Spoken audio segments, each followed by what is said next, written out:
Muito boa tarde para você. Seja bem-vinda, seja bem-vindo à série de entrevistas do G1 com os candidatos à Prefeitura de São Paulo. Essa série abre a rodada de entrevistas feitas pelo jornalismo da Globo nas eleições municipais de 2024. A gente convidou os 5 candidatos com melhor pontuação na pesquisa Quest, que foi a mais recente agora, publicada em 30 de julho. E pela sequência, que foi definida em sorteio, meu convidado hoje é o candidato à Prefeitura pelo PRTB, o Partido Renovador Trabalhista Brasileiro. Minha conversa com Pablo Marçal vai ser transmitida ao vivo no G1 e vai ficar disponível na íntegra, tanto em vídeo quanto em áudio no G1 e no Globoplay.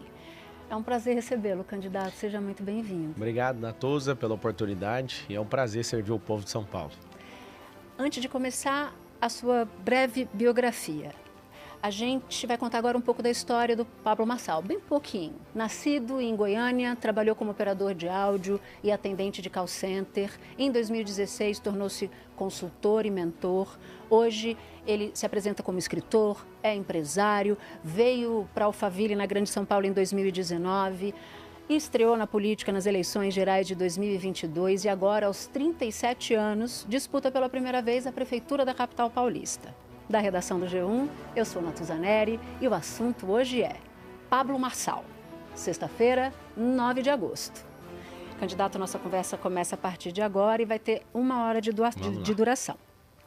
Eu queria começar falando de pedágio urbano. Eu assisti a sabatina que o senhor foi no My News e o senhor defendeu um pedágio urbano e disse que daria mais detalhes a partir do dia 5. Como a gente já está no dia 9, o senhor pode dar mais detalhes de como vai funcionar essa proposta? Isso eu falei na primeira sabatina e depois os especialistas me alertaram que isso seria uma boa lógica para a cidade, apesar de ser um modelo que funciona na Europa. Eu concordei, porque São Paulo tem alguns desafios. E o desafio é a gente tirar esse tráfego pesado, né, do trânsito do centro da cidade de São Paulo, principalmente das marginais. Tinha uma ideia no passado de tirar a CEAGESP ali de Pinheiros e levar para o setor norte, para a zona norte de São Paulo. E a gente tem um rodoanel norte com 44 quilômetros que a gente já gastou 5 bilhões lá e não tem previsão de término ainda. Uma empresa venceu a concorrência ano passado e até hoje não retomaram as obras e por ficar tanto tempo sem resolver essa questão vai ter que refazer grandes trechos. Eu sobrevoei ali e fiquei realmente admirado de ver o tanto de dinheiro público. É porque as pessoas, talvez um trabalhador na cidade de São Paulo, ele não tenha noção do que significa 1 bilhão. Pra você ter uma noção, eu gosto de fazer isso para você entender com o seu cérebro. É muito dinheiro, né? É muito dinheiro. E as pessoas que estão se propondo a ser candidatos na Prefeitura de São Paulo não sabem o que significa essa pressão. Só para você ter uma noção, se a gente traduzir 1 bilhão para segundos, 1 milhão leva uns 11 dias em segundos, 1 bilhão leva quase 32 anos em segundos. Ali tem o quê? Ali tem 150 anos em segundos de dinheiro público aplicado que não resolveu. A ideia é criar essa situação de liberar São Paulo, porque a cidade, quando ela fica lenta, o crescimento também fica lento. O estresse do trabalhador também faz com que ele produza menos, desfrute menos, custe mais caro na saúde. Aí você fala, tem alguma coisa na saúde que você acha que está gastando dinheiro de forma errada? Com certeza. A gente tem um secretariado ali na saúde que não é de saúde, é de remediação. A gente tem tanto problema de mobilidade que não é só o tráfego dos carros. A gente tem alguns milhões de metros quadrados, aproximadamente aí, mais de 30 milhões de metros quadrados de falta de calçada. E 30% das pessoas que se acidentam e chegam nas UPAs, sabe de onde que é, Natuza? Queda por não ter calçada. Então, assim, a gente Isso atinge muitos idosos, né? Sim, inclusive. atinge idosos e a gente é uma sociedade hoje dependente de celular. As pessoas mexem e vão andando numa cidade que está sendo um rally para se movimentar dentro dela. E qual é a proposta para a mobilidade urbana? Já que o senhor disse o seguinte, olha, essa proposta eu fui convencido de que não era uma boa ideia. Sim. O que o senhor vai fazer para melhorar o trânsito de São Paulo, para que São Paulo fique mais célere, como o senhor definiu? Você vê que a liberação fundiária é uma situação que, se você liberar as escrituras nas comunidades, a gente consegue levar empresas para lá. Como não tem como liberar a escritura, como é que grandes empresas vão para lá? Hoje, eu sou investidor anjo também e eu invisto em muitas empresas, né? Dezenas de companhias que são startups e eu tenho percebido que a maior parte das startups tem saído das comunidades. É chocante ver como que o paulistano, ele mesmo não tendo condições, ele tem grandes ideias. Então, ele precisa de oportunidades. Você imagina, a coisa mais inteligente para resolver o problema de trânsito é fazer com que a pessoa não acorde às 4 ali, às 5, ter que ser arrastado por 2 horas até o centro da cidade, ou a zona oeste de São Paulo, entre num prédio, suba, abra um computador e vai mexer na internet. Por que essa pessoa não pode mexer lá próximo da casa dela? Por que a gente não pode levar oficinas para as comunidades? Por exemplo, no conglomerado empresarial que eu construí, tem 19 segmentos diferentes, um deles é moda. Por que a gente não leva oficinas de costura para as comunidades? Porque não tem a liberação fundiária, a gente não tem as escrituras. E todo ano de eleição eles fazem uma grande correria para liberar alguns. Só que a cidade de São Paulo, Natuzzi, tem 41 mil imóveis aproximadamente da prefeitura. Só para você ter uma ideia dessa dimensão, a cidade de São Paulo tem mais de 20 mil quadras. A metrópole tem quase 30 mil. Sabe o que significa? Que a prefeitura de São Paulo tem um imóvel para cada quadra. E esse imóvel de cada quadra, a gente poderia fazer permuta para trazer grandes benefícios para as pessoas que estão nas comunidades. Então, assim, eu falei em uma situação a mais inteligente de todas. Criar um mutirão mesmo. A gestão hoje do Ricardo Nunes é uma gestão que é muito bagunçada. Ele não sabe os números. Eu tenho que ficar fazendo requerimentos. As pessoas não conseguem acesso às informações. Tem que fazer esse acesso através do Ministério Público. Eles não respondem. Eles não têm esse acesso. E as pessoas estão sofrendo com isso. Por quê? Qual que é o segredo de uma má gestão? É não ter os números.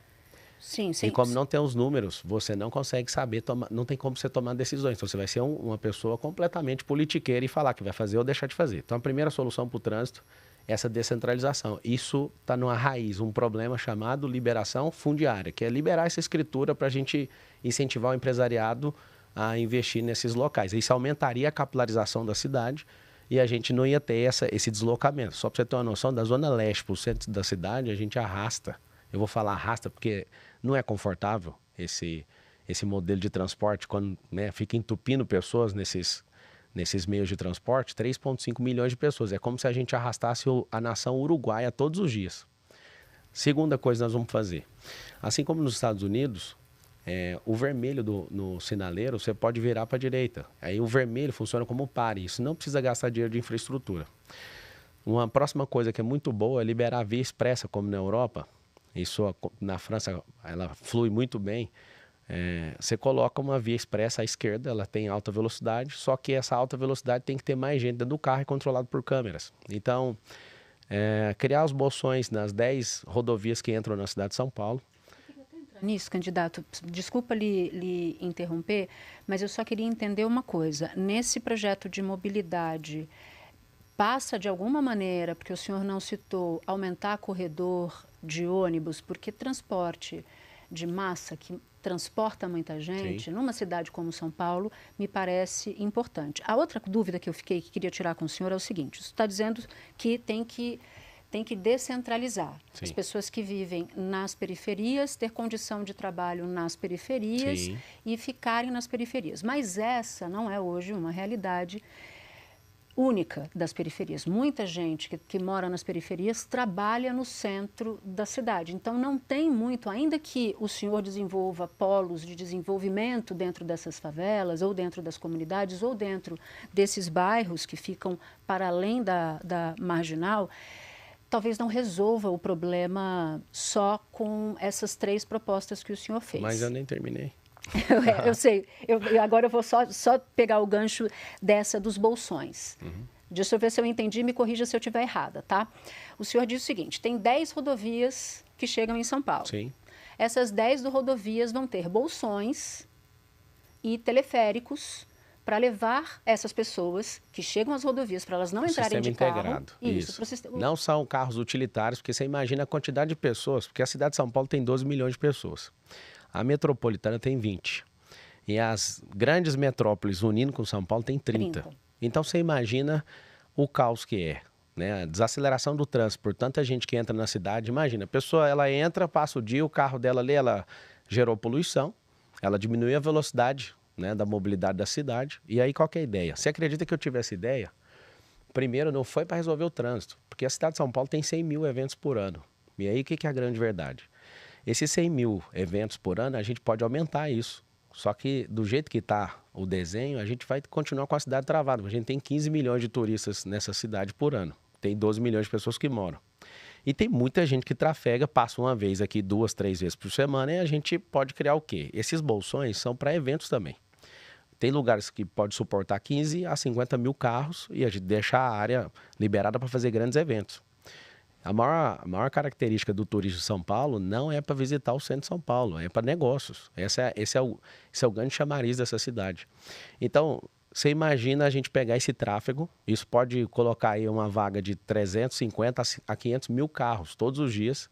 O teleférico aí é só para ligar, fazer integração com o sistema metrô, de transporte, com sim. o ônibus. A outra proposta, que eu vou chegar lá ainda, que é do teleférico, fazer um cinturão nas comunidades, é para a gente desfavelizar essa cidade, fortificar a comunidade, porque é muito romântico alguém falar favela, favela, favela, mas todas as favelas que eu tenho ido, eu tenho percebido uma coisa. Ali, quando eu vejo favela, eu penso que o poder público virou as costas e usa só no período eleitoral para continuar sequestrando emocionalmente essas pessoas. Isso me toca o coração de verdade. Eu fui muito criticado ali num vídeo que saiu na internet, lá em Travinhas, porque eu vi as pessoas dentro do esgoto. E eu perguntei, quantos anos vocês estão aqui? É no Alto Paraisópolis. 30 anos. Eu não achei um meio-fio, um melhoramento público em 30 anos. E aquilo ali, as pessoas, a expectativa de vida delas é de 40 anos. Aqui na Zona Oeste é 86 anos de idade. Ou seja, eu quero que vocês tenham um alerta, todo mundo nessa cidade, todo mundo nesse país entenda que tem como resolver, tem que ter a disposição para isso. E levar o empreendedorismo não vai resolver só o problema do transporte, a mobilidade da cidade, vai resolver o problema de vida. As pessoas vão melhorar de vida ali e vão investir naqueles mesmos lugares. Terminando então a resposta sobre o trânsito. Via expressa, ajudar o governador, que está com a grande tarefa de terminar esse Rodoanel Norte. O Rodoanel, para você ter uma noção, ele tem 177 quilômetros, é um cinturão em volta de São Paulo. E flui muito bem onde está funcionando. Então essa região norte ela é abandonada, ela precisa ser retomada e vai levar aí uns 2 anos a 3 anos para fazer esse negócio de volta. Então você imagina, a gente desviar esse tráfego pesado de carro, a gente colocar os bolsões, colocar a via expressa, descentralizar levar com a liberação fundiária para as nossas comunidades, as empresas e oficinas para gerar emprego ali. O cinturão de teleférico não é uma proposta para resolver o problema global da cidade, mas é para honrar a comunidade. Funciona em La Paz, lá tem 35 quilômetros e 11 linhas e as pessoas amam, porque é ecológico, vai de 16 quilômetros a 22, dependendo do tamanho da cabine. E o que eu quero criar, já finaliza a resposta, no Rio de Janeiro não está funcionando por má administração, lá, no Alemão. Tem no Balneário Camboriú, tem em lugares na Suíça e a gente está checando isso para trazer essa solução. Vou explicar por quê. Porque eu quero transformar a comunidade num ponto gastronômico. Cada comunidade tem um tipo de cultura e é muito bonito isso. A gente vai trazer turismo. E você que mora na comunidade, esse recurso ele é limpo, silencioso e é o transporte mais seguro. A nossa cidade é violentíssima no trânsito. Então a gente vai tirar... Só terminar essa parte. A gente vai eliminar as possibilidades de vocês se preocuparem com isso. É para honrar mesmo as comunidades. Imagina colocar centros olímpicos, hoteleiro, gastronômico e de empreendedorismo nessa comunidade onde você mora. Mas aí eu fico só com uma dúvida. Chegam em São Paulo por essas 10 rodovias cerca de 650 mil carros diariamente. Vamos pegar a metade disso, tá? Metade disso para nesses bolsões de estacionamento. Se chega esse número aí... Não, mas é só para... É uma suposição que você está falando. Exato. Tá, eu estou fazendo uma conta hipotética. Tá bom. Imagina esses carros todos parados nesses bolsões, grandes estacionamentos, porque o volume de carro é muito grande. E aí as pessoas fazem uma fila para pegar o teleférico. O senhor falou do teleférico de La Paz. Em 1 hora, o teleférico de La Paz transporta 3 mil pessoas. Então, você imagina, vamos supor aqui que são 10 rodovias, 600 mil, 60 mil por rodovia. Eu sei que os números vão variar naturalmente. Imagina, levaria 20 horas para levar essas pessoas que estacionaram carros nos bolsões para os pontos de ligação com o sistema de transporte. E aí você esqueceu do ônibus? Esqueceu de tudo? Não, os pontos de ligação com sistemas de transporte. Vamos lá. É o seguinte, você trouxe o número, e quando a gente tem o número, já que você trouxe ele hipotético, vamos trabalhar ele.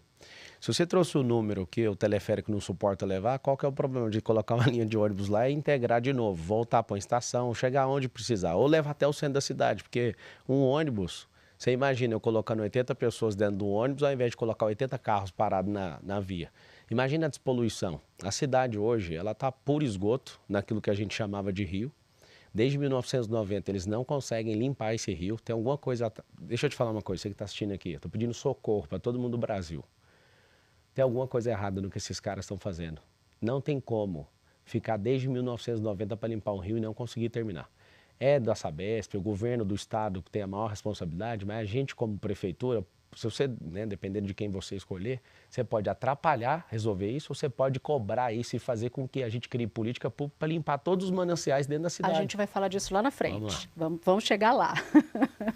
Olha só, queria muito falar de educação com o senhor, mas antes eu queria muito que o senhor visse também um depoimento da Cibele, que me deu uma entrevista lá em Heliópolis. Vamos acompanhar.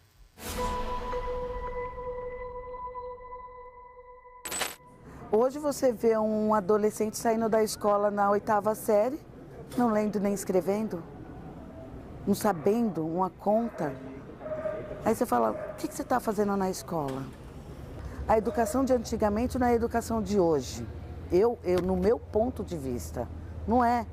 Porque hoje em dia, dentro de uma sala de aula era 25 alunos, hoje se coloca 40.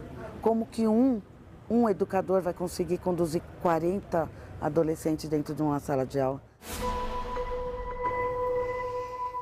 Essa pergunta, essa angústia da Cibele é a angústia de muitas pessoas aqui na cidade. Eu já vi que o senhor falou que o foco na educação, na sua gestão, se o senhor for eleito, vai ser ensinar empreendedorismo, finanças pessoais e inteligência emocional. Isso tudo importante, naturalmente, mas São Paulo tem problemas ainda mais básicos. Só para dar uma ideia, 38% das crianças, candidato, terminam o 2º ano alfabetizadas na cidade de São Paulo. É um número desalentador para o tamanho da riqueza dessa capital. Como é que o senhor vai resolver o problema da alfabetização em São Paulo? Olha, eu sou educador, eu amo o ensino e eu sei que o lugar onde a gente mais vai economizar o nosso dinheiro, é até uma mania das pessoas falarem dinheiro público, mas não existe dinheiro público. O dinheiro é privado, só que ele é administrado por alguém que a gente vota por um período para devolver em benefício. Eu te pergunto, o atual prefeito pegou o ensino dessa cidade em 2º lugar e fez esse ensino cair 20 e poucas posições, salvo engano. O que acontece? Quando alguém é dedicado nisso, na rede privada eu sou dono de rede de escola também.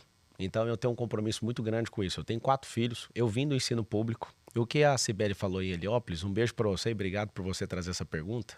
E para todas as mães e todas as comunidades que eu vou, ô Natuza, elas falam assim, ó, cuida das crianças. Ela acabou de provar aquilo que eu tenho batido há alguns anos numa tecla chamada escolarização.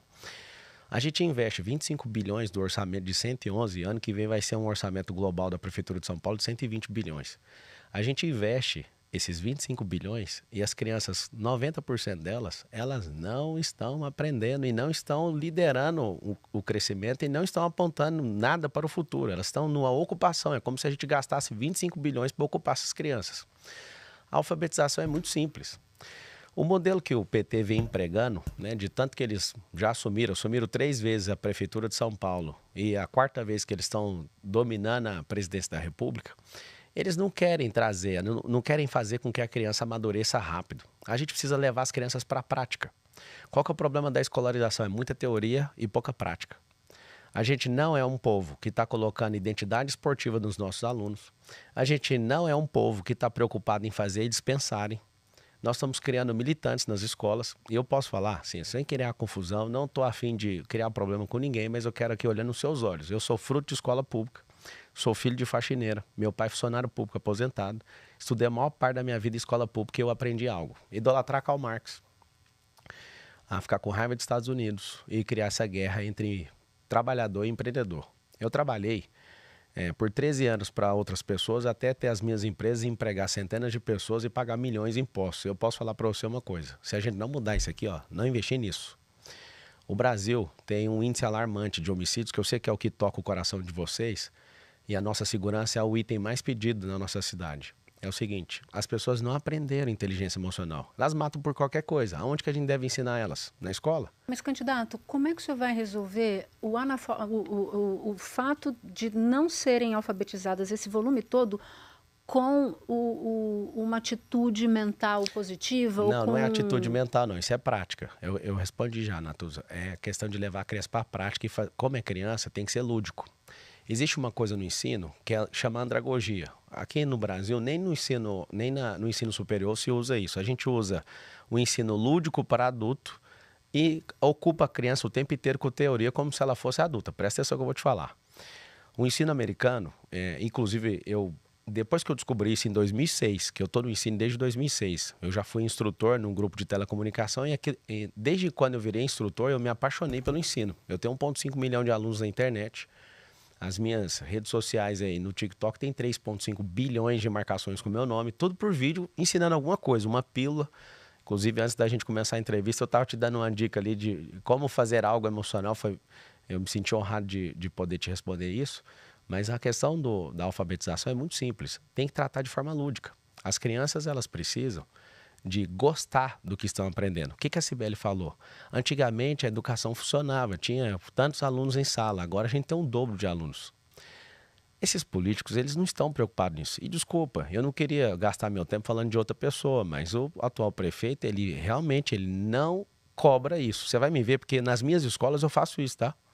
Eu vou nas escolas ler livros. Você colocou aí que eu sou escritor, eu já publiquei 62 livros. Eu sou um amante do ensino. O ensino vai fazer... Mas o convencional, porque eu estou entendendo que o senhor é contra o ensino convencional. Eu não falei contra, não. Eu falei contra a escolarização. O que é escolarização? Eu ensino um monte de coisa para uma criança que ela não vai usar na vida dela. Tem um grau de desinteresse muito grande. Vou falar uma coisa aqui que vai virar uma notícia distorcida, certeza. Os Estados Unidos da América não estudam geografia. Aí você fala, vai cortar a geografia da escola? Eu não falei, é só para você pensar.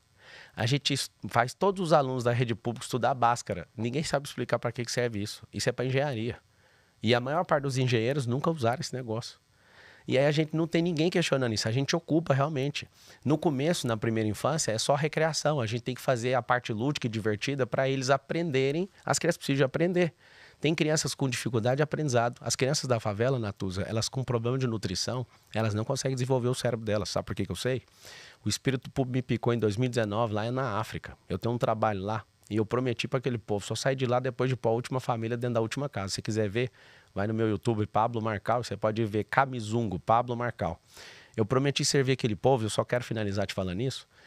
Eu vi o progresso que essas pessoas tiveram.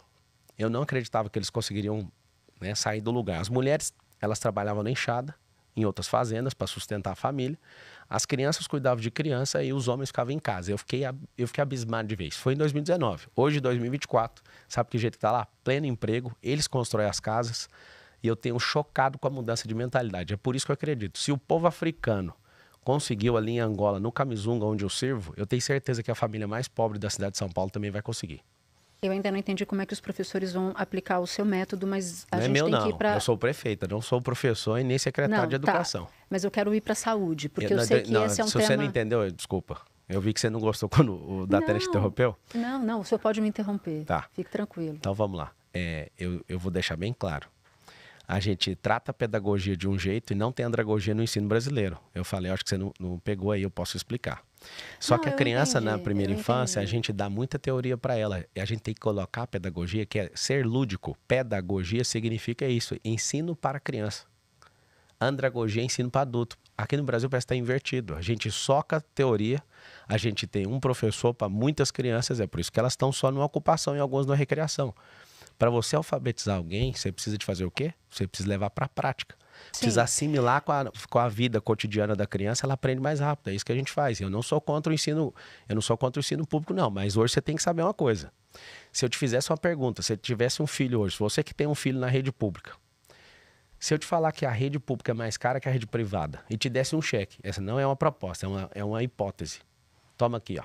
Estou te dando um cheque que o seu filho custa R$8.000 por ano aqui na rede pública. Você colocaria esse cheque de volta na escola que o seu filho está ou você ia colocar numa escola privada perto da sua casa? Se a gente não sair desse tema, a gente pode falar de voucher, porque outros países como Índia, eu não estou propondo isso, não. Isso é uma questão hipotética. É uma discussão... Que é mais caro. É uma discussão, e acaba não funcionando segundo os estudos. Sim. Eu queria falar de saúde, porque esse é um outro problema que aflige muito os paulistanos. O senhor defendeu... Aí, nesse caso, o senhor falou de voucher, né? No caso, para a saúde, defendeu Já voucher. funcionou, né?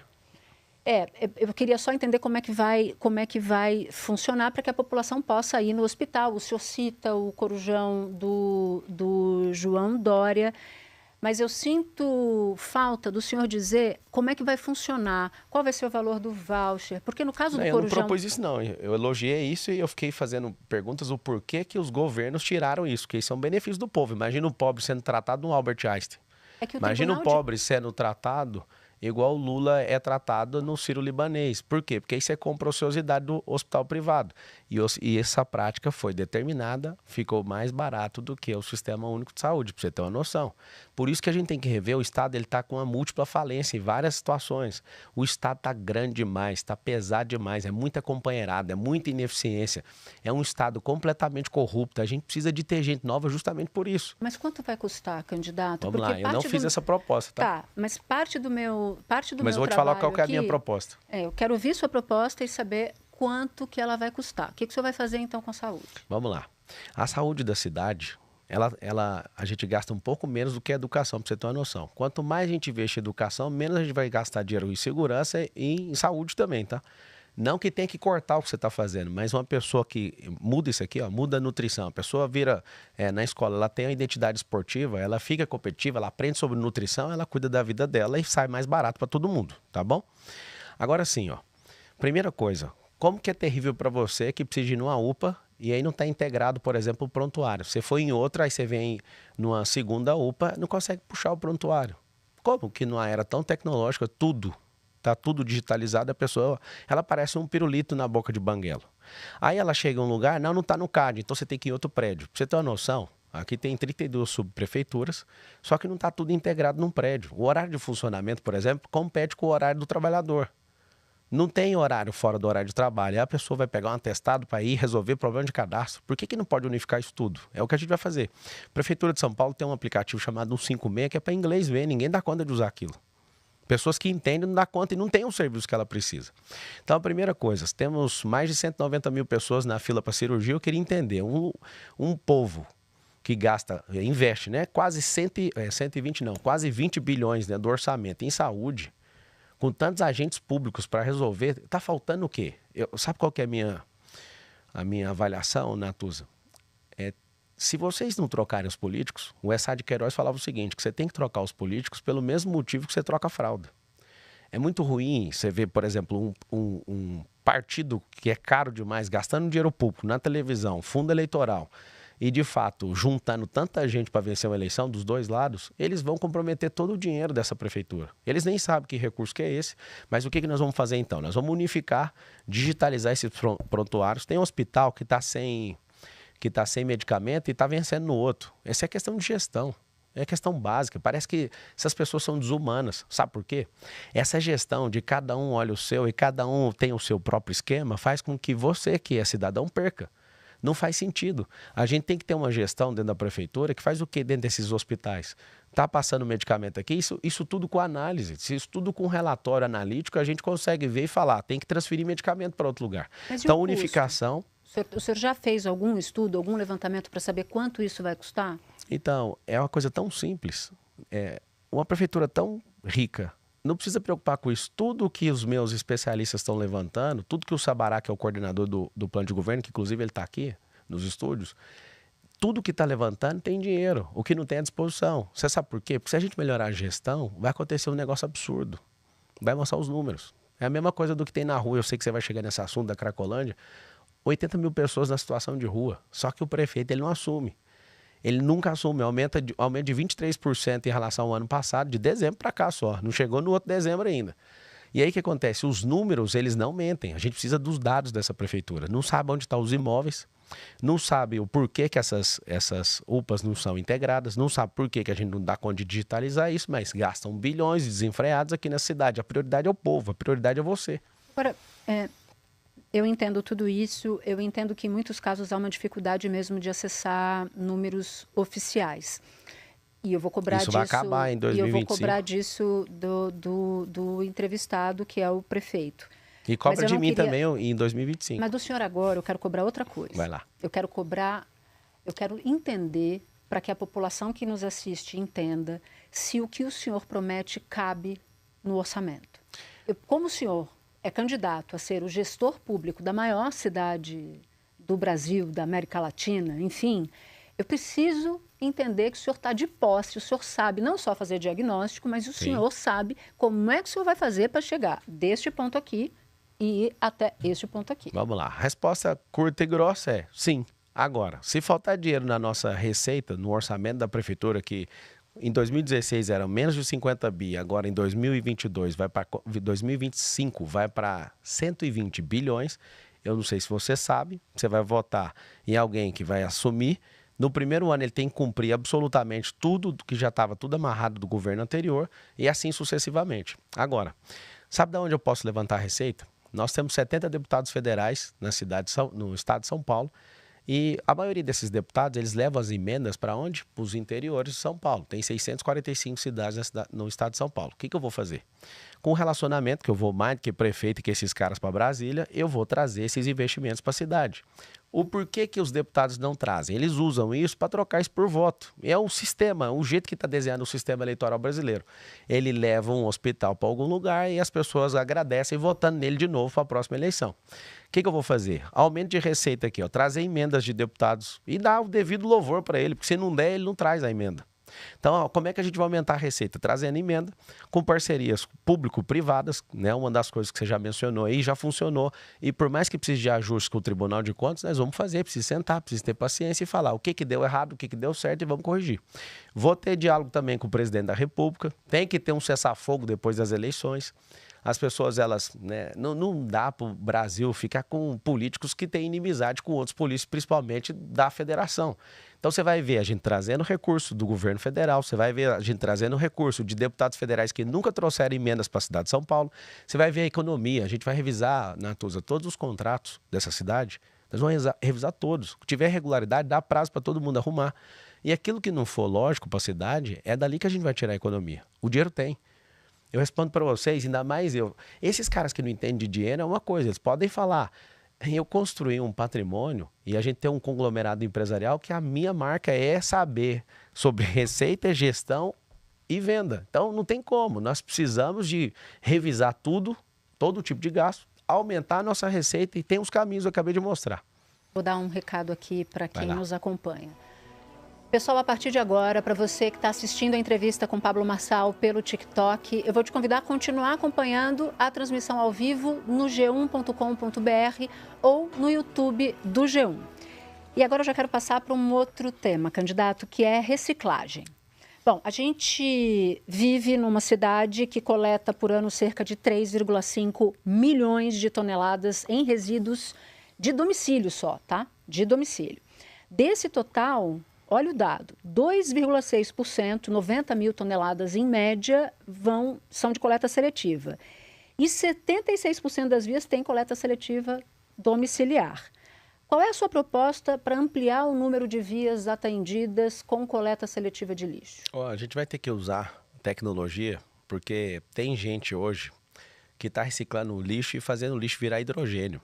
E a gente, nos dados globais de reciclagem aqui da nossa cidade, a gente não está aproveitando nem 10% do lixo. Lixo é dinheiro, pra você ter uma noção. E a questão, de novo, aonde que a gente tem que investir? No ensino. Eu tenho casa nos Estados Unidos, Natuza, e uma coisa que eu fiquei assim, assustado, é a quantidade de vezes, quando eu comprei essa casa, que eu coloquei o lixo para fora e eles não carregavam. Eu fiquei indignado. Por que vocês não estão carregando o lixo? Porque tem um dia certo. E tem educação absurda lá. As pessoas param, não param. Deixa eu explicar. Por que a 8 mil quilômetros daqui, na mesma geração, a gente que pode aprender, as pessoas lá param, não param e aqui a gente não para. As pessoas lá, elas selecionam o lixo com tanto cuidado, mas é porque é do ensino isso. Você vê o tanto que o ensino é importante. A gente precisa de rever contrato, e aí é onde eu vou arrumar briga com muita gente, porque é o seguinte, contrato, quando você tem um político que faz parte do contrato, ele não quer deixar isso acabar. Eu não tenho nenhum negócio com a prefeitura e não aceito ninguém que tem contrato doar nada para minha campanha, absolutamente. Sabe por quê? Porque senão eu vou ficar amarrado nesses compromissos. O que eu quero que você saiba é que vai ser uma marca de São Paulo, nós vamos provar para o Brasil inteiro, para o mundo inteiro, como é que faz para transformar o lixo em dinheiro. Alguém que é empreendedor vê oportunidade em tudo. E eu vou colocar dinheiro no caixa da prefeitura fazendo dinheiro com lixo. Dá pra gente transformar isso em hidrogênio, pra você ter uma noção. Só que vai esbarrar onde? Aí onde vai esbarrar? Nos contratos. que eu vou ter que fazer? Eu tenho que fazer. Vamos colocar um aditivo aqui no contrato que eu quero que teste isso aqui. A prefeitura... Só que tem desculpe interrompê-lo, candidato, só que tem um ponto, porque a lei que instituiu a Política Nacional de Resíduo Sólido, ela diz o seguinte: a prefeitura tem que assegurar a sustentabilidade econômica daquela operação de coleta de lixo e do manejo desses resíduos. Se o prefeito não fizer isso só dá para fazer de duas formas: ou cobrando taxa de lixo, taxa extra, ou pegando dinheiro do orçamento, que já é um orçamento que não dá para contar com ele assim tanto, ou vai ter que tirar dinheiro de algum lugar, ou da saúde, ou da educação, ou da segurança. Então, eu queria muito entender de onde o senhor vai tirar dinheiro para fazer essa política. Dinheiro é de revisão de contrato, que eu já falei. Isso aí alguns Mas o senhor governos... sabe quanto que tem para economizar de revisão de contrato? De revisão que você vai ver aí, teve um último governo que fez isso, ele economizou 10% em revisão de contrato. É assim, ó. No mundo público e no privado funciona igual. Tem uma gestão nova, você tem que chamar todo mundo que tem contrato e falar: eu vou ajudar aqui todo mundo que tem irregularidade, te dando um prazo para você arrumar, mas eu preciso de ajuda para a gente ter caixa aqui, senão a gente não toca a prefeitura. Você imagina, com gente que está indo para a reeleição, eu acredito que a reeleição é o maior mal da política brasileira. Por quê? Porque as pessoas usam o pouco dinheiro que tem no caixa da prefeitura para ganhar eleição ou para eleger companheirada. E eu, quando você fala que a lei fala isso, eu fico muito animado, porque eu preciso de ir lá no Congresso convencer alguém. Hoje eu tenho relacionamento com mais de 300 deputados ali, eu chamando no WhatsApp. Aí você fala: cara, mas o que é isso? A gente precisa de propor coisas que vai mudar a situação do país. A gente, por exemplo, não recicla carro. Você vê o país, a gente não recicla. E tem lei que fala que carro não pode ficar jogado na rua e a gente não cumpre. A gente tem tantas leis. Tem leis que fala que a gente tem que saber cantar o hino nacional para ser empossado, mas entrou em desuso, mas ninguém revogou ela e a gente não segue. Eu fui estudar, eu fiquei na academia de Direito 5 anos e até falo para vocês que agora que eu vim entender o porquê que eu mexi com isso, porque eu não segui carreira jurídica. Para entender de contrato, e uma das coisas que mais me salvou até hoje, eu vou te falar. Nós vamos revisar os contratos, que eu sei que a primeira coisa a gente vai levantar dinheiro. As outras receitas eu já falei nas outras duas perguntas anteriores, mas o que eu quero é fazer isso virar dinheiro. Lixo é dinheiro. Vamos para a segurança Vamos lá. Agora, porque eu quero passar por todos esses temas com o senhor. O senhor disse, antes de se tornar oficialmente candidato, que depois do dia 5 o senhor ia apresentar o seu plano de segurança para dar palavras suas, fecho na criminalidade. Como é que o senhor vai dar um fecho na criminalidade? Olha, tem duas formas: tratar o efeito e a causa. Todo mundo quer ouvir como trata o efeito. O efeito é com o anticrime, e tem um negócio dentro do anticrime que chama pré-crime. Algumas pessoas gostam de debochar disso, mas fazer o quê, né? Já funciona em outros lugares, é só aceitar e ficar assistindo aqui. A cidade de São Paulo, ela tem poucas câmeras pro tanto de gente que tem aqui. A gente precisa de controlar isso com análise preditiva. Vou explicar o que é. Você imagina você andando no distrito de Pinheiros, que é o mais violento. Você andar ali, a câmera com análise preditiva, que é a inteligência artificial fazendo análise, e a pessoa tem um comportamento. Falar rasgado na linguagem dos manos. O negócio, o cara tá ali preparando para bater uma fita. Na hora que ele vai meter a fita, essa câmera detecta, e eu não quero que as pessoas fiquem indo presas, não. Eu quero que elas se sintam tão seguras na cidade, detectadas para não cometer esse tipo de coisa. E aí o que a gente vai fazer? Eu tenho um drone na minha segurança pessoal, que é um drone que acha a gente debaixo de árvore, é térmico, ele tem sirene, ele tem alto-falante, e também isso tem na Califórnia. Você extrapola a velocidade em algumas rodovias na Califórnia, esse drone vem em cima do carro. Então você imagina, a gente começa a testar num distrito. Eu não acredito em nada que é grande solução onde a gente vai gastar bilhões. Vamos fazer isso aqui de uma vez. Tudo tem que ser testado. Tudo tem que ter o amparo da lei, tudo tem que ser testado, e a população, porque a gente está servindo a população, ela tem que aprovar. Eu quero ver quem vai duvidar, porque ninguém aguenta. Cada 3 pessoas que moram na cidade de São Paulo, uma já foi assaltada, pra você ter uma noção. Isso é um absurdo. Agora você imagina a sensação de segurança, você que não deve nada para ninguém, ninguém tá nem aí, você tá aí. Agora, vamos sentar com o governo do estado, porque o governo do estado tem a polícia ostensiva. Minha proposta para a guarda, enquanto a PEC 57 não é votada, que eles têm a intenção de fazer a guarda virar polícia, nós vamos triplicar a guarda. Sabe por quê? Porque a sensação de insegurança na cidade é absurda. Como é que o senhor chegou nesse número de 3 vezes o que é hoje? Porque hoje tem 7.600. Vai para 21. Vai para 21. De onde é que o senhor tirou esse número? De especialistas. É porque é o seguinte, não tem nos bairros, não tem nas escolas, e a sensação de insegurança, ela é muito simples. Ninguém está confiando na segurança de São Paulo. O que a gente precisa? A gente precisa e pode chegar a ter mais gente e abrir mais concursos para mais pessoas serem da guarda, tá? As pessoas estão vendo, na década de 90, Natuz, as pessoas elas respeitavam a polícia. Eu que fui aluno de escola pública, eu lembro de todo mundo respeitar o professor. Ó, pra você ver de novo, eu te falei de como tratar o efeito. Vamos agora na causa. A causa é educação. A gente tem uma perda de autoridade, ninguém respeita político, ninguém respeita polícia e ninguém está respeitando o professor.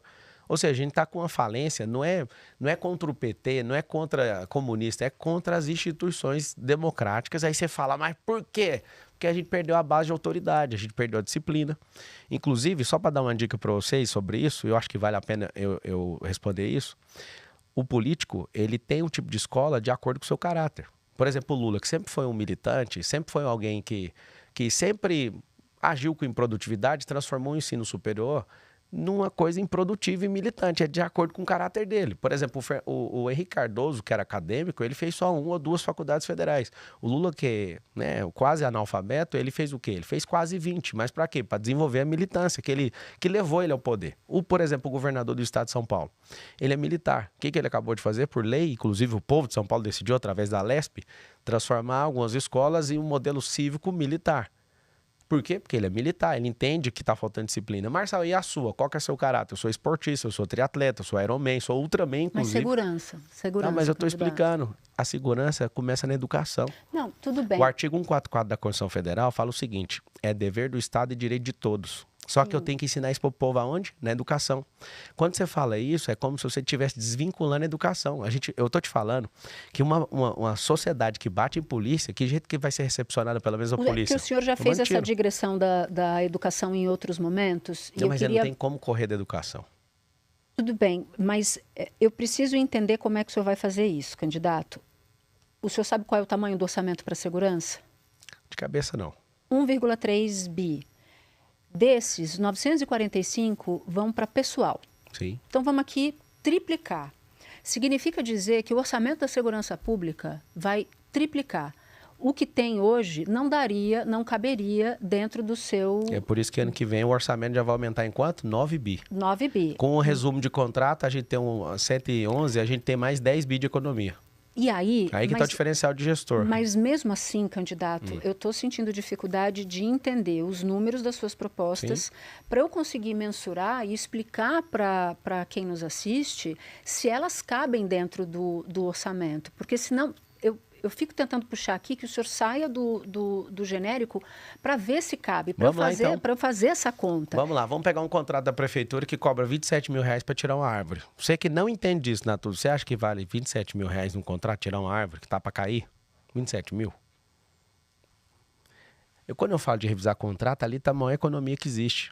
E eu posso falar, a minha briga não é contra comunismo, contra PT, é contra gente que tem contratos que estão ali há 20 anos.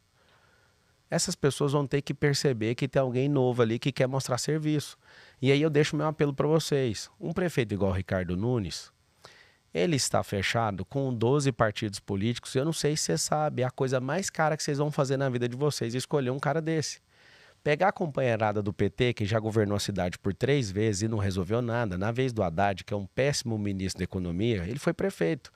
Ele gastou o dinheiro com esses contratos, aí a nossa ciclovia, só para pintar o chão, foi mais caro do que banhar a ouro o asfalto. O que eu quero que você entenda? Que se colocar alguém novo, que é sangue bom, que dá conta de dialogar com todo mundo, mas que vai revisar esses contratos, é onde eu vou arrumar o dinheiro.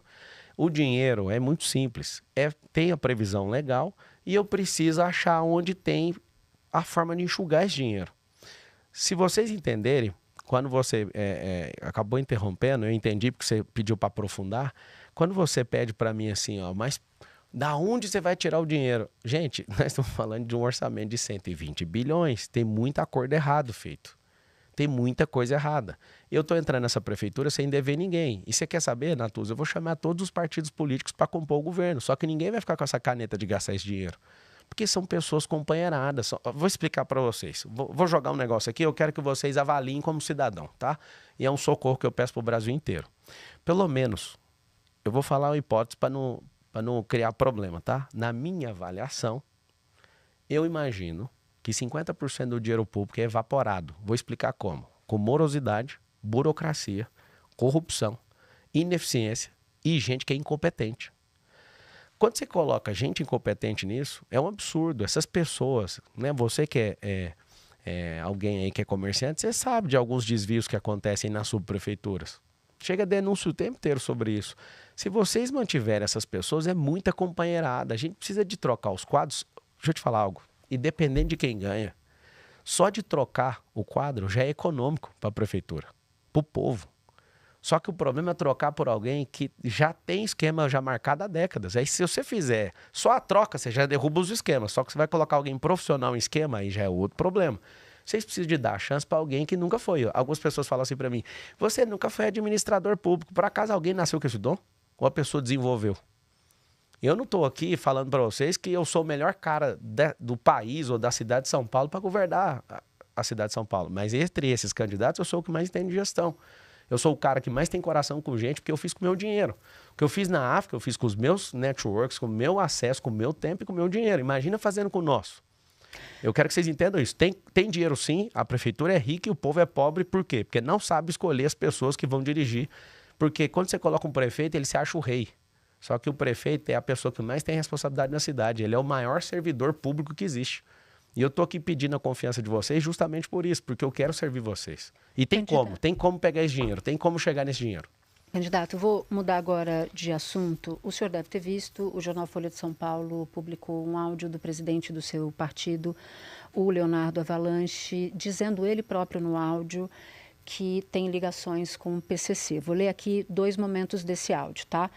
Não tem o Piauí, o chefão lá, não tem o chefe do PCC que está solto, ele é a voz abaixo. Em outro trecho, o Avalanche diz que o Piauí nunca mexeu com política, hoje ligaram para o menino, né, lá de dentro da cadeia e falaram, estou trabalhando para o Avalanche de motorista. Num segundo trecho, o presidente do seu partido diz assim, eu sou o cara que soltou o André.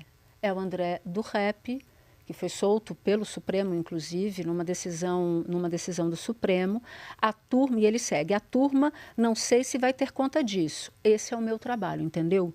A próxima agora, a gente vai botar um lugar acima dele. Esse é o meu dia a dia, eu faço um trabalho bem discreto. Esse assunto foi tema ontem, inclusive, do debate na TV Bandeirantes. O que o senhor diz sobre isso, presidente do seu partido? A primeira coisa que quando eu vi pelo noticiário, eu me encaminhei para ele e falei, o que é isso? Ele respondeu que isso aí é uma montagem. E é difícil fazer juízo de valor de uma... A Folha de São Paulo, inclusive, candidato, falou com pessoas que estavam na conversa e que confirmaram que ele disse. Se confirmou e tiver, de fato, se isso é uma conversa fiada, que ele apresente, né, as declarações dele, ele mesmo tem que se defender. Eu sugiro para você fazer isso. Você imagina eu, numa campanha eleitoral, que todo mundo tenta me derrubar de todo jeito e imputando coisas na véspera de um debate. Eu não estou defendendo ele, tá? Tem gente que começou a falar, o que você acha? Cara, eu não tenho como achar, eu não sei a veracidade do áudio, você já falou que teve certificação aí, mas eu, de toda forma, eu acredito que as pessoas, elas precisam de ter o contraditório e a ampla defesa, uma das coisas mais belíssimas que tem no direito. Eu não faço parte disso, eu não tenho nenhum recurso de ninguém, então assim, se ele acabou falando, que ele se explique. Se isso é irreal, que alguém que produziu isso, que seja responsabilizado. Mas eu não tenho como eu defender dirigente de partido. Você quer que eu te fale uma coisa do fundo do meu coração?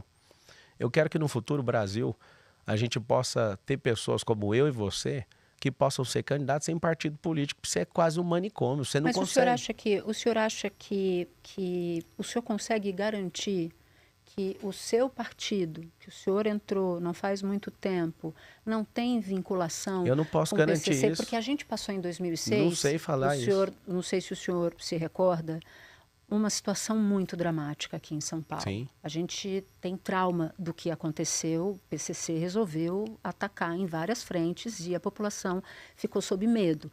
Então, qualquer história que aponte ligação com a organização criminosa é um tema de suma importância para os eleitores e para a sociedade. Sim, a gente está vendo nos ônibus aí, com a máfia de ônibus do Ricardo Nunes, a gente já está percebendo isso. Da minha parte, tá? Eu seria um mago e falar que eu não conheço todo mundo do partido. É como você mesmo falou, eu estou há pouco tempo. E eu deixei bem claro, isso não é desonra com as pessoas do partido, mas eu quero um futuro, a pessoa falar, cara, se nenhum partido você consegue entrar, porque eu queria um partido de gente que não tem problema. Não faz sentido nenhum de falar, eu garanto. Agora, eu garanto que eu, Pablo Marçal, não tenho nenhuma vinculação, não vou baixar a cabeça para ninguém que é bandido. Zero possibilidade disso acontecer. Da minha parte, eu te garanto. Agora, o partido, sei lá quantas mil pessoas tem nesse partido. Mas para se precaver, o senhor não fez nenhum pedido, nenhuma averiguação interna? Porque se ficar provado o que ele diz, né? Que ele responda, por favor. Não só que ele responda. Sim. Ele é o presidente do seu partido. Sim. E eu imagino que, como presidente do seu partido, que está com o senhor o tempo inteiro, ele vai ter influência na prefeitura. O eleitor merece saber se ele vai ter influência na prefeitura. No ano passado, por exemplo, um outro dirigente do PRTB foi indiciado pela polícia por associação ao PCC. Então, você vai olhando ali... Esse é quem? Esse é o Escobar. Tá. Esse nem faz parte do partido. Ele Esse ficou 3 dias no comando. Ele nunca foi membro. Ele supostamente ficou nesse comando. Ele não chegou a ser inscrito no partido, onde eu vi. Ao que consta aqui, onde eu fui atrás. Ele ficou 3 dias e depois saiu. E depois que acabou desligado. descobrindo isso, foi desligado. Exato. E tem outras denúncias envolvendo outros integrantes. O senhor, que tem preocupação com a sua reputação, eu imagino, o senhor que quer dar segurança para a população de São Paulo, de que o crime organizado não tem nenhuma relação com o partido, vai pedir alguma medida para o senhor se blindar disso? Se o presidente tiver alguma coisa, eu vou pedir o afastamento dele. Mas isso vai ter que ser comprovado. E eu não quero fazer juízo de valor, porque eu estou percebendo que bem no dia, sabe, assim, criou um tanto de manifestação, não estou invalidando o que foi publicado, mas criou-se tantas coisas ali para pressão no debate, que eu me pergunto, por que não saiu antes? Parece que essa conversa é de meses atrás. É assim, eu quero que isso seja apurado. É do início do ano, salvo engano, então, fevereiro. O negócio é do início do ano, né? A pessoa espera bem no dia do debate para jogar uma bomba ali para o negócio. Eu, da minha parte, fico em paz. Não tenho compromisso com bandido nenhum. Não, você falou uma coisa do presidente, o presidente não manda nas minhas decisões. Eu escolhi a vice. Não tenho nenhum cargo comprometido para ninguém, porque eu vou fazer um processo seletivo com todos os partidos. Vou fazer no modelo da Inglaterra, que a oposição é sombra, e não uma oposição que quer destruir a prefeitura. Eu vou dar espaço para todo mundo, só que a pessoa ela vai ter que ficar uns 5 dias de imersão comigo, eu vou voltar na Grécia Antiga e explicar o que é política. Mas o eleitor não tem razão, candidato, de ficar cauteloso quando 100%. Recebe esse tipo de Inclusive notícia? eu tô cauteloso. A primeira pessoa que eu mandei foi para ele mesmo e falei, você precisa explicar isso aqui. A primeira explicação dele falou que isso aí é adulterado, eu acredito de verdade e vou esperar. A apuração vai chegar, não tem como. Eu espero de verdade que se tiver bandido desse partido, que saia. Agora imagina, tem 30 partidos políticos. Só para você ter uma noção, eu nunca quis mudar de um partido para o outro. Partido número 1 foi lá e se vendeu para o Lula. Partido número 2 eu entrei por causa de uma federação, juntaram o partido com Solidariedade, ou seja, eu nunca fiz uma inscrição lá. Partido 3 que eu entrei, de um cara tão gente boa, Emael. O cara não tem processo, tem nada, só que ele não tem palavra. O que ele fez? Na hora de sair a candidatura, ele me tirou. E eu entrei nesse partido de última hora.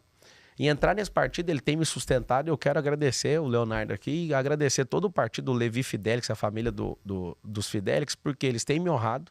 E nós vamos vencer essa eleição. E quem não tiver postura e quem tiver qualquer tipo de ligação com crime, eu sou presidente de honra. Eu falo para você, essas pessoas não vão fazer parte do partido. A gente não tem vinculação com crime. Ainda numa toada de entender como é que o senhor chega até aqui. Teve um episódio em 2022, que foi o episódio do Pico dos Marins, em que o senhor levou 32 pessoas para o topo de uma subida até o pico. Acabou que o grupo ficou preso, uma parte desceu, ficou preso. Não, ficou preso. Eu vou te ajudar aí nessa informação. Não, deixa eu só fazer a pergunta. Ficou preso lá no topo da montanha no meio de uma tempestade, as barracas voaram, a ventania levou as barracas, enfim. E acabou isso ensejando uma investigação contra o senhor que foi prorrogada agora, inclusive, por tentativa de homicídio, por supostamente ter colocado em risco a vida dessas pessoas. Como candidato a administrar uma cidade requer esse tipo de cuidado, das pessoas, então. Eu queria muito que o senhor dissesse para o eleitor o que aconteceu nesse episódio, porque esse eleitor, de novo, pode estar inseguro com esse tipo de informação. Não precisa ficar inseguro com a realidade. Com o tipo de informação, você sempre pode ficar inseguro até checar a realidade. A realidade dos fatos não subi liderando grupo nenhum. Eu subi 5 horas depois que o grupo subiu. ninguém ficou perdido. A gente já foi algumas vezes nesse pico e ficou deslocado 2 grupos. Eu mesmo pedi para o Corpo de Bombeiro vir porque eu não conseguia comunicar com o grupo de baixo. E essa denúncia de homicídio, de tentativa de homicídio, as pessoas que estavam são amigos e sócios. Não teve uma denúncia de nenhuma pessoa. Uma pessoa, por conta de motivação política, né, por eu ter amizade com o prefeito da cidade dela, foi lá e ofereceu uma denúncia no Ministério Público. E, inclusive, fui difamado pela Rede Globo de televisão, no programa do Fantástico. Fizeram uma desossa com a minha imagem em relação a isso e ninguém que estava nessa subida reclamou de nada disso. Eu subi 5 horas depois, eu não liderei grupo, coisa nenhuma. Então, assim, aquilo foi um erro? Sim, as pessoas erram.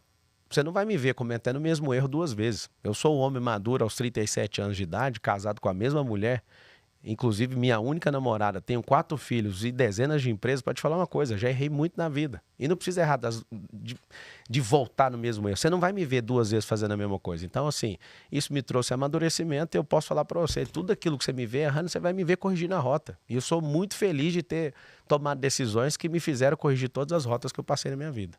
Então, o senhor dá garantia para o eleitor que o senhor vai saber cuidar deles se eleito for? Então, cada um tem que cuidar da própria vida. Eu vou prestar suporte para vocês terem uma vida menos sofrida e para todo mundo prosperar. Eu não garanto que eu vou cuidar de todo mundo, porque isso não é papel do prefeito. O prefeito ele tem que fazer o quê? Ele tem que devolver benefícios para todo mundo. Cuidar, nós vamos ensinar cada um a ser forte, para não depender do governo do PT, para não depender de ficar o tempo inteiro emocionalmente envolvido com esse povo.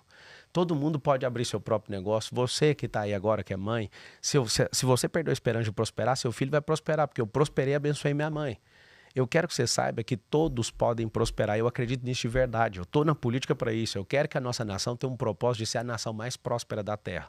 Até 2050 foi um alvo que queimou no meu coração. Eu quero transmitir para todo mundo. Porque se São Paulo der certo, o Brasil inteiro vai mudar. Nós iremos nos tornar uma nação de primeiro mundo até 2050. E sabe qual é o dado que eu dou em relação a isso? Em 1990, Natuza, a China tinha um PIB menor que o do Brasil. Isso é assustador. Um PIB em torno de 360 bilhões de dólares. O Brasil tinha um PIB de 420 bilhões, em torno de 420 bilhões de dólares. O Brasil já foi maior que a China. 2023, o PIB fechado, que não fechou desse ano. A China tem 21 trilhões, o Brasil tem 2,7 trilhões. O que eles investiram? Matriz energética, infraestrutura. Só em 3 anos de construção civil gastaram mais concreto que os Estados Unidos da América em 100 anos. Sabe o que eles investiram? Em educação. Sabe o que eles investiram? Tecnologia. Eu não vejo nenhum candidato à Prefeitura de São Paulo tocar em tecnologia. O Ricardo Nunes falou que leva meia hora para subir num prédio de 1 quilômetro. Eu que fiquei hospedado no maior prédio do mundo, lá em Dubai, as pessoas só vão para esse lugar justamente porque tem um prédio de 828 metros de altura. E leva 5 minutos para subir. Você imagina um prefeito que é do século passado querendo levar a gente de volta para o futuro. Nenhum dos candidatos estão falando sobre tecnologia. Nenhum deles, de verdade, acreditam no progresso do nosso povo. Eles querem continuar do jeito que está e eu não quero. Foi por isso que eu entrei na política. Candidato, para a gente concluir, saiu uma pesquisa Datafolha nessa quinta-feira e o senhor aparece com 14% das intenções de voto ao lado do Datena. Então, o senhor tem ali um primeiro pelotão de Nunes e Boulos e um segundo pelotão com o senhor e com o Datena. E segundo a mesma pesquisa, 30% dos eleitores da cidade dizem que não vão votar no senhor de jeito nenhum. Eu queria lhe perguntar, o que o senhor vai fazer, qual é a sua estratégia para crescer num primeiro momento e qual é a sua estratégia para diminuir a resistência do eleitorado de São Paulo nesse patamar dos 30%? Olha, Nato, se eu contar a estratégia para crescer, o Boulos vai copiar. Então não vou contar a estratégia de crescimento, tá? Mas eu vou prometer algo. Essa campanha, infelizmente, vai ser uma guerra, porque a gente não está mexendo com gente amadora. É gente do Foro de São Paulo. É gente que não admite, inclusive você entrevistou o Guilherme Boulos aqui, ele não admitiu o amante dele chamado Maduro, ele não entende que aquilo é uma ditadura. Ele saiu, escorregou igual sabonete nas perguntas e quero te dar os parabéns, você foi brilhante assistir as outras entrevistas e foi de altíssimo nível. Se todas as entrevistas forem igual você está fazendo aqui, a gente vai ter um ganho aqui na cidade de São Paulo. É o seguinte, quando você percebe que a existe um investimento de milhões em pesquisas, é para mudar a opinião com as pesquisas. Vou fazer um desafio para todo mundo. Vocês vão pegar no Google a Exame. A Exame de anteontem, ela colocava o Ricardo Nunes na frente. A Exame no outro dia já colocou o Boulos na frente. Vou te falar o que é pesquisa. Pesquisa e a eleição e a mineração, você só conhece na apuração. Você imagina a gente, Flamengo e São Paulo, eu que sou São Paulino, estava assistindo o jogo, né? A gente ganhou de 1-0 dos flamenguistas. Você imagina o Instituto de Pesquisa perguntando pro Flamengo, quem vai ganhar? Flamengo vai ganhar. E quem que vai ganhar pro outro? E quem que você rejeita? Deixa eu te explicar uma coisa. Tem alguns viés na pesquisa. Primeiro é quem paga. Segundo, o horário que você está fazendo, o lugar que você está fazendo e a ordem, o método que você está utilizando. Como eu sou analítico, eu gosto de ver essas pesquisas, não para ficar preocupado onde eu tô. Porque eu acabei de chegar. A pergunta que eu faço para todo mundo é como que alguém que acaba de chegar no primeiro dia, em 48 horas, tem 10% de pesquisa? O que esses caras fazem? Eles fazem de tudo para desanimar os concorrentes. E aí, sabe o que acontece? As pessoas realmente desanimam. Eu sei de uma coisa, a eleição é dia 6 de outubro. E até o dia 6 de outubro a gente tem um probleminha. As pessoas vão ver quem é de verdade. Vai ver, por exemplo, que a Tabata, ela está sendo um para-choque de comunista. Ela não fez uma pergunta para o Boulos ontem. Para quem não leu o debate, deixa eu te explicar o debate. O Ricardo Nunes, ele não tem perfil para ser prefeito e ele foi o mais atacado porque ele é o prefeito, não é porque ele é o mais forte, é porque ele é o prefeito. Ele é o candidato mais caro de todos, com 12 partidos de coligação. O Boulos é o PT Kids, é o PSOL. Só tem um prefeito do PSOL no Brasil, que é lá no Pará, e tem 70% de rejeição. Para a esquerda, o Boulos é uma piada, só que não tinha outra pessoa para colocar aqui, e colocaram o PT Kids. Aí o que acontece? Colocaram também o Datena. O Datena não quer de forma nenhuma ser prefeito, mas ele está indo para ver até onde vai. Eu queria pedir para vocês levarem a sério e entender o jogo. O Datena é amigo do Boulos e fez aquela dobradinha junto. A Tabata não faz pergunta para ele. E de um lado está fazendo o quê? Está ali aguentando o tranco para ver se continua prefeito. Só que isso não é vantajoso para a cidade. Foi aí eu termino a resposta, falando o seguinte, quando eu vi o PL sacando o Salles, eu percebi que tinha alguma coisa errada aqui na cidade de São Paulo. Foi onde eu decidi ser prefeito dessa cidade. Agora, para terminar, porque o nosso tempo já está nos últimos instantes. Se eventualmente o senhor não for para o segundo turno, o senhor apoiaria quem? Não vai ter segundo turno. E já que está acabando, eu queria aproveitar, Natuza, a gente se conheceu no negócio do Rio Grande do Sul, eu queria te fazer uma pergunta, até para a gente terminar esse assunto. Você acabou, num programa de televisão, fazendo uma... Eu quero deixar em aberto aqui, eu nem vou adjetivar o que você fez, mas eu acredito que foi um pouco fora da realidade falar que eu fiz fake news por conta de Paulo Pimenta e tudo. E foi comprovado pelo SBT, pelo governador do estado de Santa Catarina. Eu fui um dos civis que mais ajudaram o Rio Grande do Sul. Encaminhei 206 carretas para lá, foram milhões de suprimentos, mandei minhas aeronaves, parei minhas empresas, criei aplicativo de resgate, fiz tudo. Eu não quero medalha de herói, ninguém precisa falar que eu sou herói, mas eu queria saber de você. Porque na injustiça que você, como uma jornalista, acabou fazendo, eu tive 56 milhões de visualizações e uns 200 mil comentários e acabou criando uma indisposição entre eu e você. Eu queria saber se você sustenta aquilo que você falou da minha pessoa, né, que eu produzi fake news, ou se você, né, de alguma forma vê que aquilo foi um erro, que eu quero até remover o processo que eu fiz contra a Rede Globo e a sua pessoa, porque eu não tenho interesse em levar isso adiante. Candidato, a gente precisa realmente, senão o senhor vai acabar tendo um tempo maior do que os outros, e isso não é justo. Você se arrepende ou não de ter falado? Que para mim está tudo bem. Está mantido e o tema é eleição. Candidato, o tema não sou eu, infelizmente. É porque prejudica, o tema sou eu. Você falou de mim, aí o tema prejudica a minha pessoa na eleição. Eu sei, candidato, mas a gente está falando de propostas. Tá bom. Tá? O que foi dito está mantido. Bom, e termina aqui a 4ª entrevista do G1 com candidatos à Prefeitura de São Paulo. Essa é a nossa contribuição para o debate de propostas dos candidatos, sempre com o objetivo de dar ao eleitor informação de qualidade. A série de entrevistas com os candidatos à Prefeitura de São Paulo termina na segunda-feira, no dia 12, quando eu recebo Ricardo Nunes, candidato à reeleição pelo MDB. A íntegra da minha conversa com Pablo Marçal vai ficar disponível em áudio, em vídeo, no G1, no Globoplay ou na sua plataforma de áudio preferida, tudo na íntegra. Nessas plataformas você também encontra a minha conversa com a Tabata Amaral, candidata pelo PSB, com José Luiz Datena, do PSDB, com Guilherme Boulos, do PSOL. Agora, aos créditos, a uma valorosa equipe. Coordenação é de Mônica Mariotti, a produção é de Fernanda Calgaro e Camila da Silva, a finalização é de Tiago Kazuroski, na coordenação de vídeo, Mariana Mendicelli, na direção de imagem, Giacomo Vócio, na sonoplastia, André Sargueiro. Comigo na equipe do assunto estão também Amanda Polato, Carol Lorenzetti, Luiz Felipe Silva e Gabriel de Campos. Eu sou Natuzaneri, fico por aqui. Até o próximo assunto.